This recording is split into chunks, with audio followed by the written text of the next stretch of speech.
지난달 31일에 이제 쉬는 날을 맞이한 비건인 수강대원 세 분이 이제 계곡에 이렇게 걷다가 튜브를 잡기 위해서 이 물에 들어갔다가 급류에 휩쓸려서 빠져나오지 못하는 20대 대학생을 구조한 일이 있었습니다. 이 대원들은 앞으로도 시민의 생명을 지킬 수 있도록 최선을 다하겠다라고 하는 그런 말을 남깁니다. 그러니까 20대 대학생도 물에 이렇게 휩쓸려서 나오지 못할 만큼 위험한 상황이지만 그 생명을 살리기 위해서 자신의 생명을 담보로 잡는 이러한 사람이 있었다는 것입니다.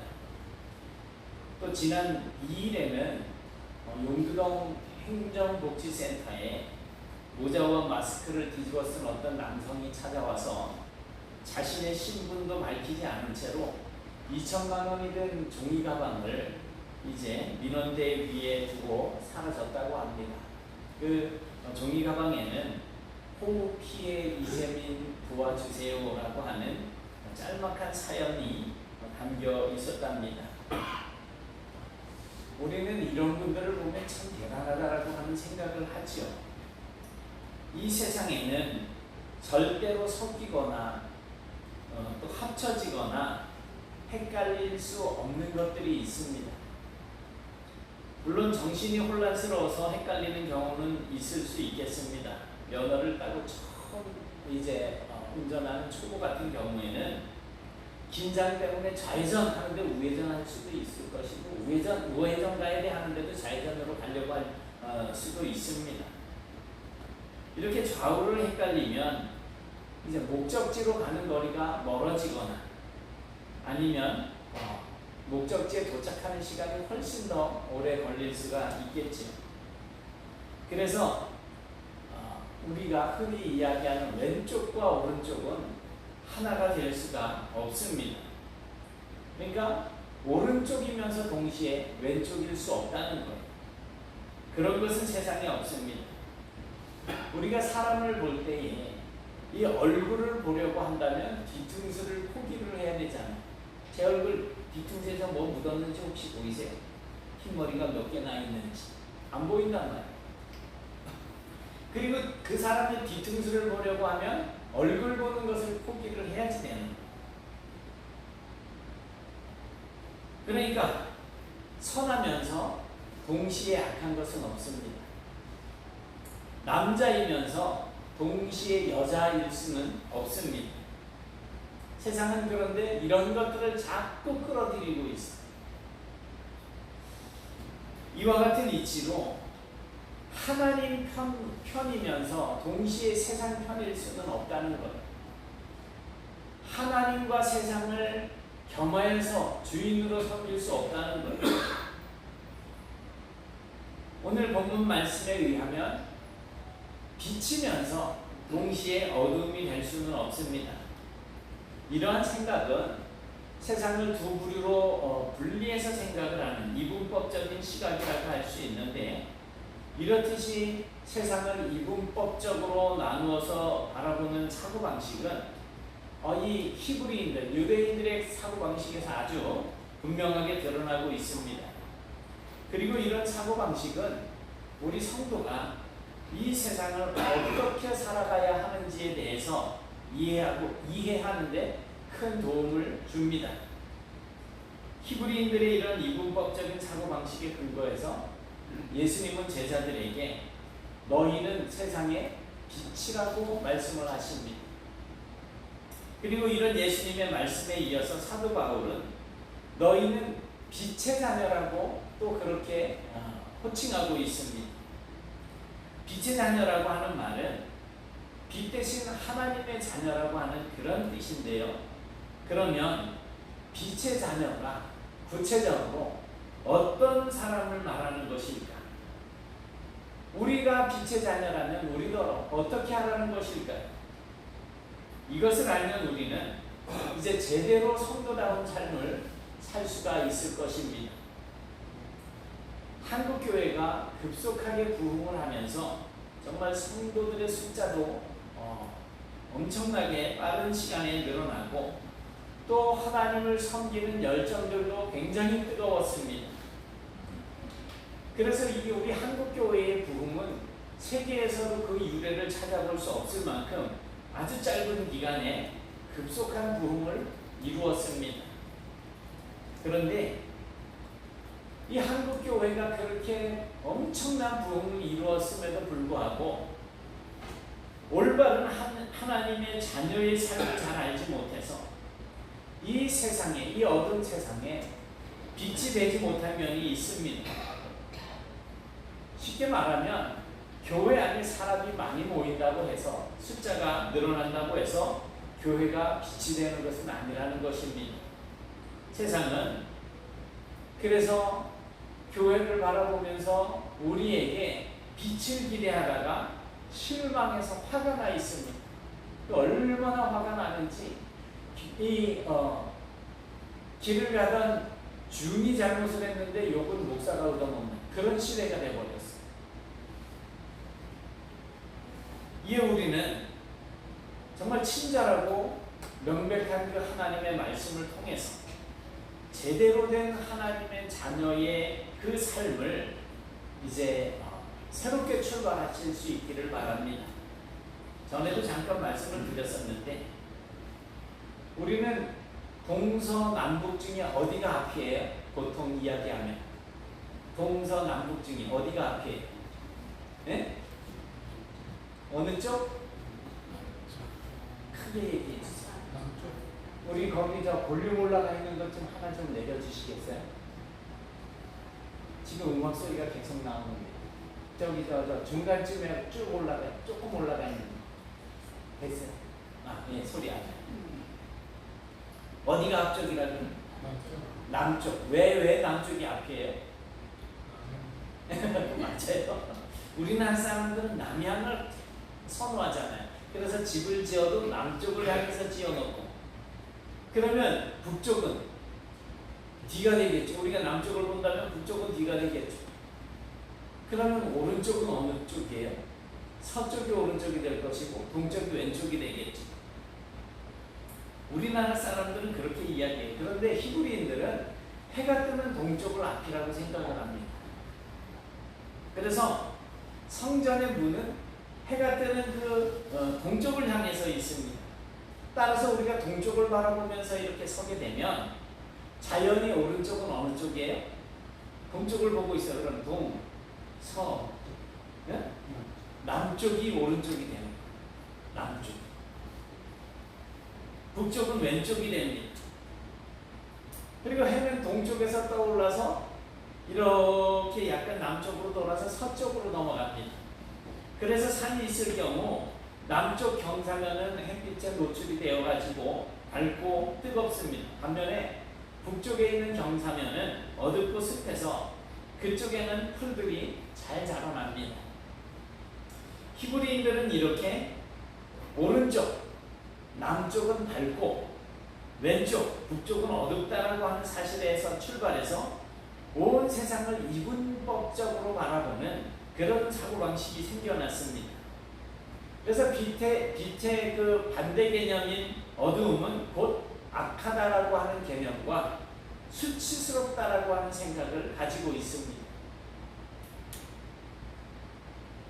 고대인들은 명예와 수치를 기반으로 살아갔습니다. 그런데 여자는 남자보다 연약했기 때문에 남에게 수치를 주고자 할 때는 남의 여자를 건드리는 거예요. 남자의 여자를 빼앗아버립니다.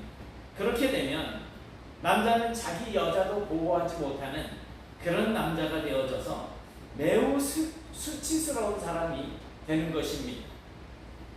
이런 면에서 여자도 왼쪽에 포함이 됩니다.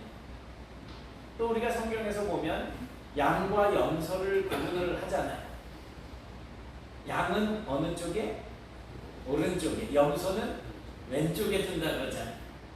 이 염소가 가족들을 잘 돌보지 못한다고 합니다. 그래서 책임을 질 줄 모르니까 그런 면에서 양은 오른쪽에 두고 염소는 왼쪽에다가 둔다는 거예요. 이러한 눈에 보이지 않는 악하고 수치스러운 개념을 이제 눈에 보이는 개념으로 표현한 것이 바로 어두움이고 빛이라는 겁니다.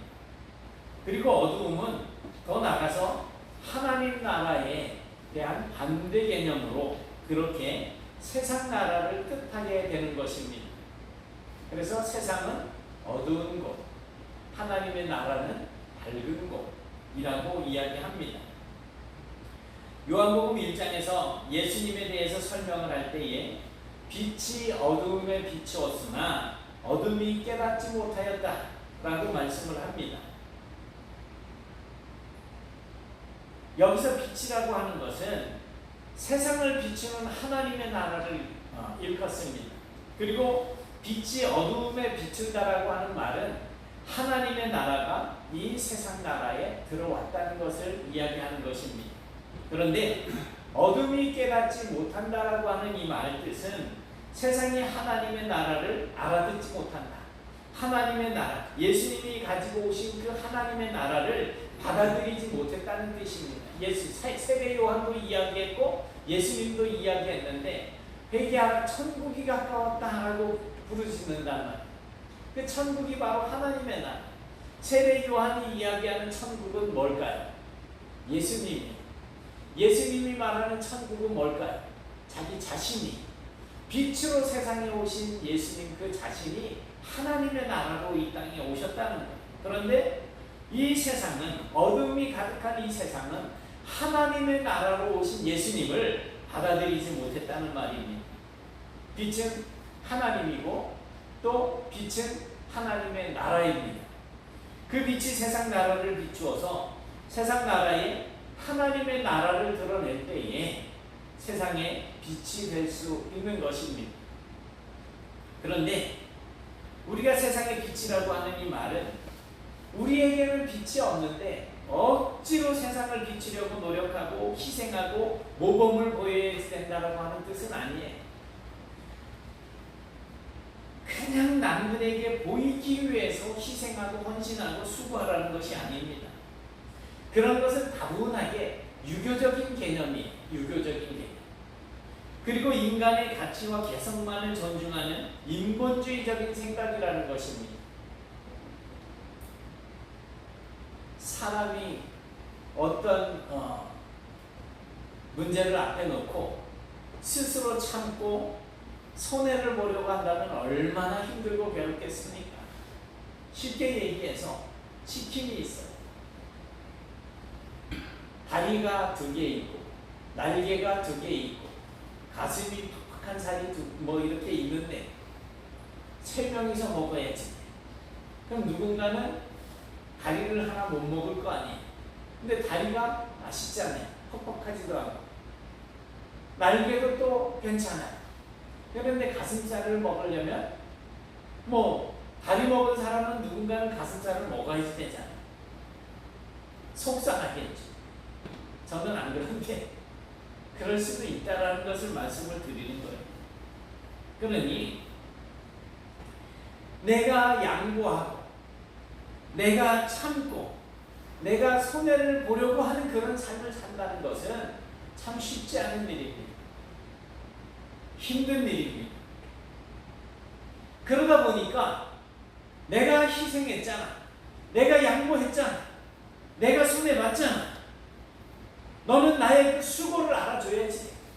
이런 마음이 우리 마음에 자리를 잡게 된다는 거예요. 내가 얼마나 노력하고 있는지 남이 알아주기를 바란다는 거예요. 남이 나를 알아주지 않으면 속이 상하는 거예요. 섭섭하고 어느 순간에 거기 도어선에 불이 탁 붙게 되면 폭발하게 됩니다. 그러니까 참고 양보하고 손해를 봐주고 계속 그러다가 어느 순간이 되면 문득 한계에 다다르면 빵 터지는 거예요. 우리 여자 성도님들 요즘도 남편들 걷어먹이느라고 힘드시잖아요. 안 그러죠? 남편이 잘해주니까 그런 정도는 아니죠. 그런데 자식들 어렸을 땐 정신없이 아이 키우고 남편 뒷바라지 하다가 이제 40대 중후반 지나서 아이들 다 크고 남편 이제 직장에서 잘릴 때쯤 되니까 내가 뭐 하느라고 여태까지 이렇게 그냥 희생만 하면서 살았지 이러다가 우울증 오는 거야.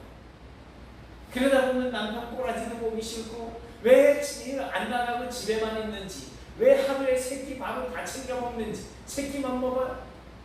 간식 안 줘? 아니 저 참외 좀 깎아와봐. 딱 저를 보는 거 같기는 한데 네? 그러다가 폭발하는 거야. 주부 우울증에 걸리고 갱년기에 내가 갱년기인가지 몰라 이러면서 그냥 남편 그냥 안 때리면 다행인 거죠. 내가 뭘 하려고 하다 보면 그렇게 되는 거예요.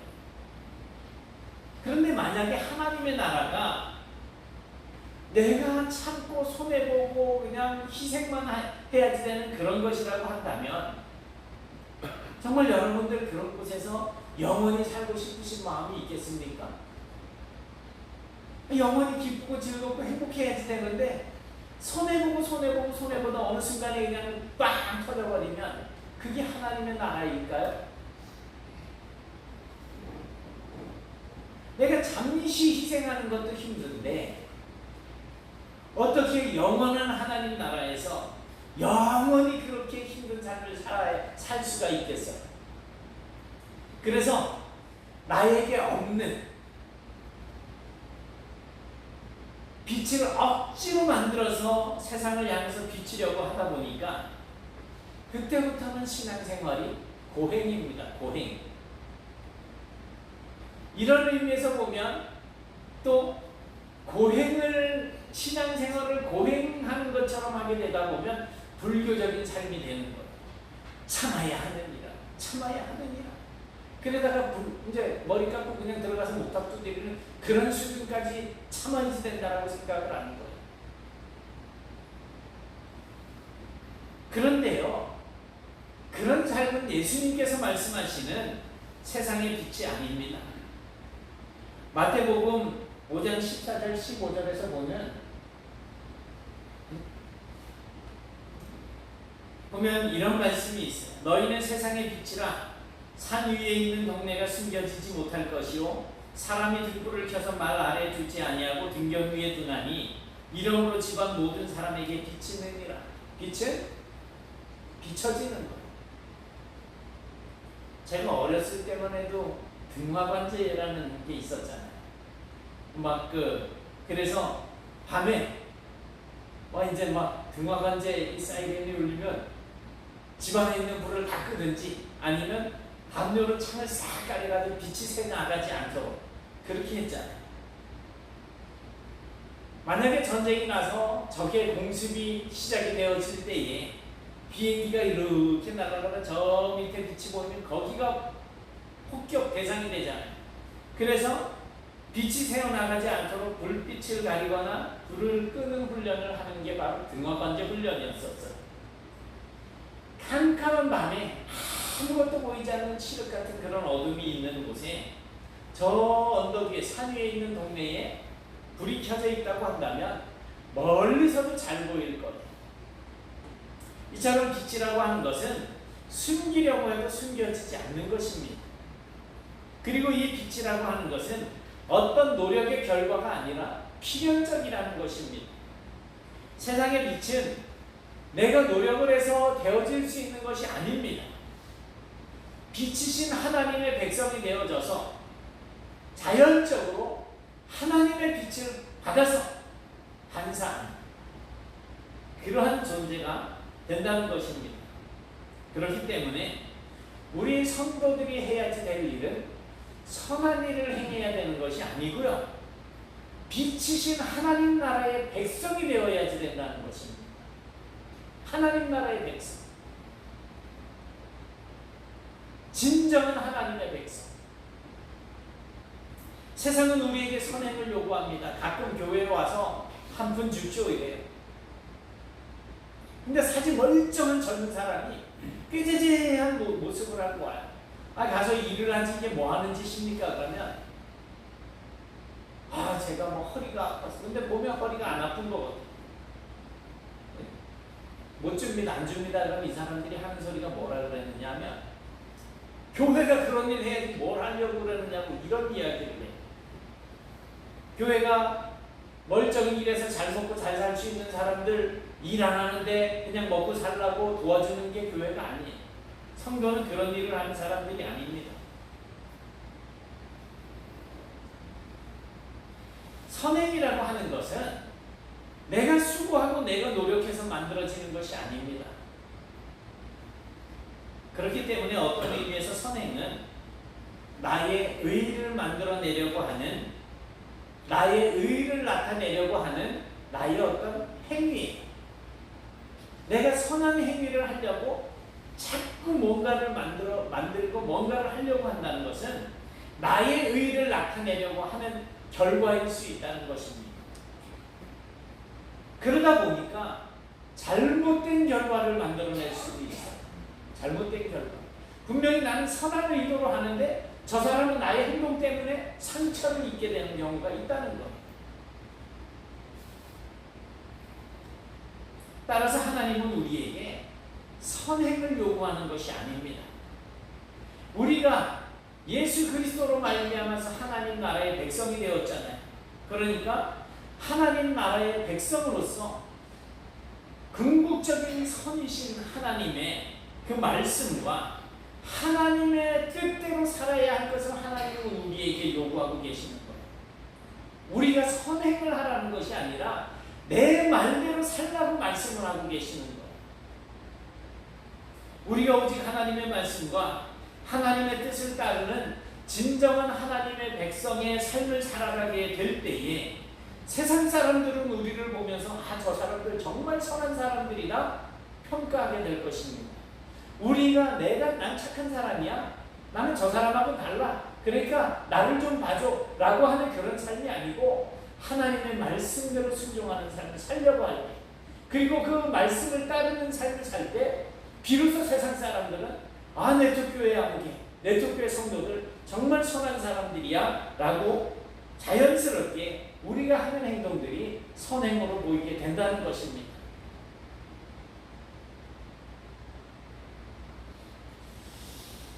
예수님께서 너희는 세상의 빛이라고 하신 말씀과 사도 바울이 오늘 본문에서 빛의 자녀들처럼 행하라고 전하고 있는 이 말씀은 사실은 같은 뜻의 말씀입니다. 그런데 다시 말씀드리지만 이것은 선행을 통해서 어떤 모범을 보이라는 것이 아닙니다. 착한 삶을 보여주는 것은 하나님의 백성이 아니어도 얼마든지 할 수 있잖아요. 예수 안 믿는 사람들도 착한 삶을 사는 사람들 많습니다. 얼마든지 가능합니다. 예수 믿지 않는 사람들도 정말 가난한 어려움을 당한 사람들을 도우라고, 아까 그 봉투에 그분이 예수를 믿는 분인지 아닌지는 잘 모르겠지만 그렇게 돕는 삶을 사는 사람들이 얼마든지 있다는 거예요. 어려움을 당한 이웃을 위해서 희생하는 사람들이 있습니다. 그러나 그렇게 한다고 해서 착한 삶을 사는 모든 사람들이 다 빛의 자녀가 되는 것은 아니라는 것입니다. 빛이 뭐예요? 빛이란 하나님 나라의 본질입니다. 그리고 빛의 자녀는 빛이신 하나님의 백성을 뜻합니다. 그러니 이런 사람은 결코 숨겨지지 않습니다. 어딜 가나 하나님의 백성, 하나님의 자녀는 보여질 수밖에 없습니다. 그런데 그 하나님의 빛이신 하나님의 자녀의 모습이 항상 멋지고 매력적이지만은 않다는 것입니다. 하나님의 자녀의 모습은 많은 경우 하나님의 말씀대로 살다 보니까 사람들에게 선을 행하는 모습으로 그렇게 비춰지지만 때로는 저 세상 사람들이 행하는 불의 앞에서 그것은 안 돼. NO! 그 불의 앞에서 너희들 그것은 잘못이요 라고 하는 빛된 모습을 보일 때 핍박을 받게 된다는 것입니다. 또 때로는 세상 사람들이 이해하지 못하는 정말 불리한 방식으로 사는 모습을 나타내기도 합니다. 여하튼 빛의 자녀는 세상 사람들에게 나를 홍보하거나 그들에게 좋게 봐달라고 사정할 필요가 없이 그냥 하나님의 말씀대로 사는 것, 빛된 삶을 사는데 그 의미를 두어야지 된다는 것입니다. 세상이 나를 알아봐 주기를 원하는 그러한 생각을 가지고 행동을 하다 보면 자꾸 위선적인 삶을 살 수밖에 없게 되는 거예요. 예수님께서는 그렇게 선하고 의로운 척 하면서 사는 그 바리새인들을 보면서 외식하는 자라고 책망을 하셨습니다. 빛도 없으면서 여기에 빛이 있다라고 선전하고 홍보를 하게 됩니다. 그런데 그것은 거짓말이죠. 빛이 없는데 빛이 있는 척 하는 거예요. 그것은 이 세상 사람들을 속이는 것과 같습니다. 나의 의를 드러내려고 하는 것은 빛이 없으면서 빛인 척 하는 거라는 거예요.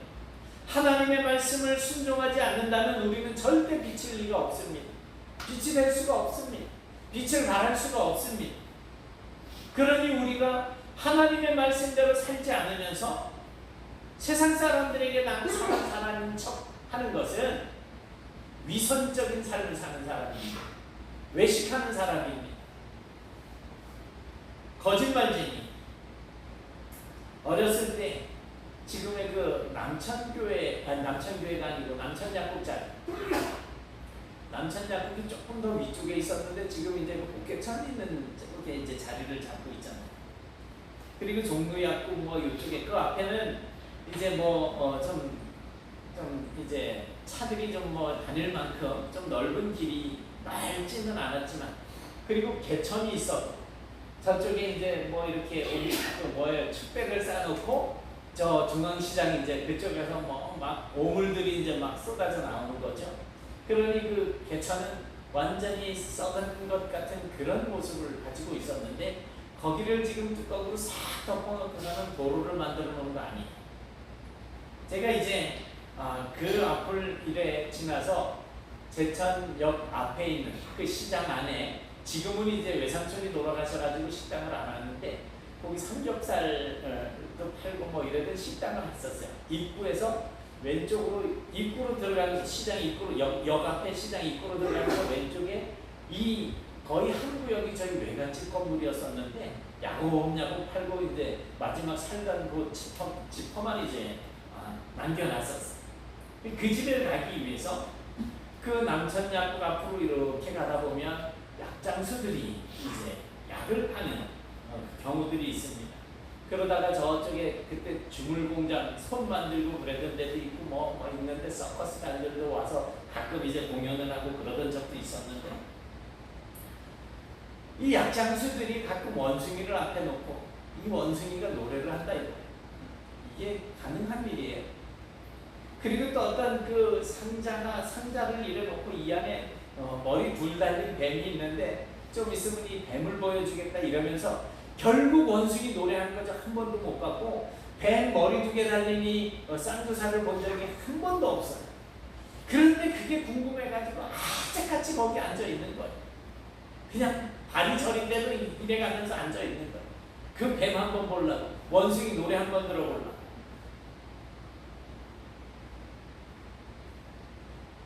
결국 이 약장사는 약만 팔고 이제 끝납니다.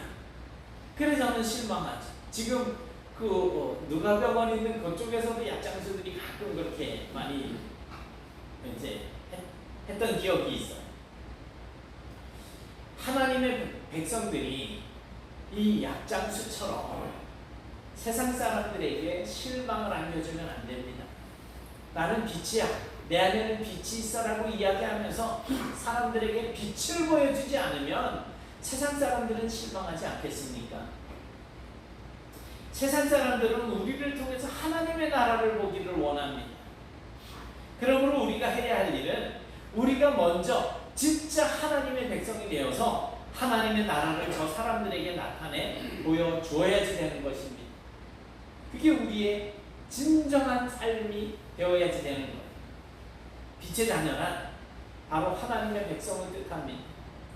자, 그러면 우리가 어떻게 하나님의 자녀처럼 살 수 있을까요? 사실은 하나님의 백성처럼 사는 것이 아니고 하나님의 백성이 되는 것이 먼저입니다. 백성이 되어야지. 오늘 본문에서는 빛의 열매를 말씀하고 있습니다. 9절부터 11절까지 말씀 같이 한번 보겠습니다. 시작. 빛의 열매는 모든 착함과 의로움과 진실함에 있느니라.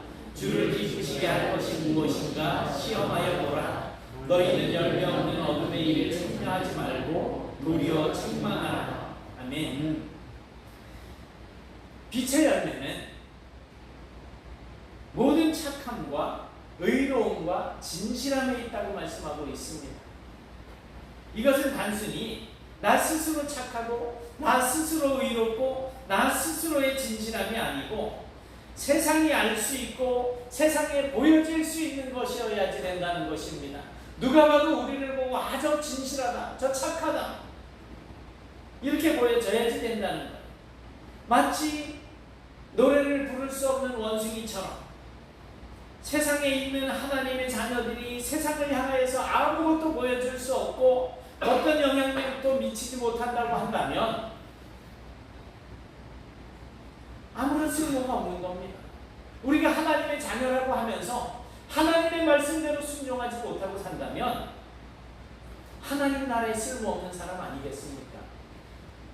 우리 하나님의 백성이라고 이야기하고 하나님의 자녀라고 이야기하고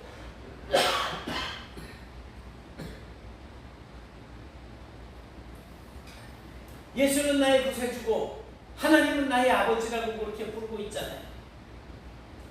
그럼에도 불구하고 내 안에 빛을 드러내지 못한다고 한다면 하나님 나라에 쓸모없는 사람인 거예요. 오늘 본문을 보십시오. 이 열매는 어둠의 일에 참여하지 않는 것이라고 말씀하고 있습니다. 그리고 그 어둠의 일은 정말 말하기도 부끄러운 일들이라고 그렇게 말씀하고 있습니다. 사랑하는 여러분, 여러분은 하나님의 자녀입니다. 손님이 아닙니다. 고아도 아닙니다. 하나님의 온 우주 만물을 창조하시고 섭리하시는 그 하나님을 아버지로 섬기는 하나님의 자녀입니다. 그러므로 이제부터 예수 그리스도의 피값으로 주고 사신 거룩하신 하나님의 나라의 그 백성으로서 또 하나님의 자녀로서 이 세상에 하나님의 말씀을 따라서 살아가는, 그래서 그 말씀을 통해서 선한 열매를 맺고 그 말씀으로 세상을 비추는 삶을 살아가는 그런 복된 성도들이 되실 수 있기를 주님의 이름으로 축원합니다. 사랑의 하나님 고맙습니다. 오늘 저희들이 빛 대신 하나님의 자녀라고 하는 이 사실을 생각하게 하시니 감사합니다. 그저 내가 희생하고 내가 손해보고 내가 무엇인가 좀 옳은 일을 하면 되겠지 라고 하는 것이 아니라 하나님께서 우리에게 말씀하시는 것은 하나님의 뜻, 하나님의 말씀을 준행하면서 사는 것인데 저희들이 그것을 잊고 그저 내가 내 의를 드러내려고 하는 그런 어리석고 잘못된 삶을 살아왔음을 고백합니다. 하나님 용서하여 주옵시고 이제부터는 주의 말씀을 마음에 담고 하나님의 자녀요 하나님의 백성의 삶을 살아갈 수 있기를 원합니다. 빛된 삶을 살 수 있기를 원합니다. 그래서 어두운 가운데서 헤매이고 있는 저 심령들을 주님 품으로 인도할 수 있는 빛이 되게 하여 주옵소서. 오직 주님을 드러내고 주님의 영광을 드러내는 삶을 살아갈 수 있도록 도와주옵소서. 그러한 저희들의 삶을 통하여서 하나님께서 영광을 받아 주옵소서. 예수님 이름으로 기도드리옵나이다. 아멘.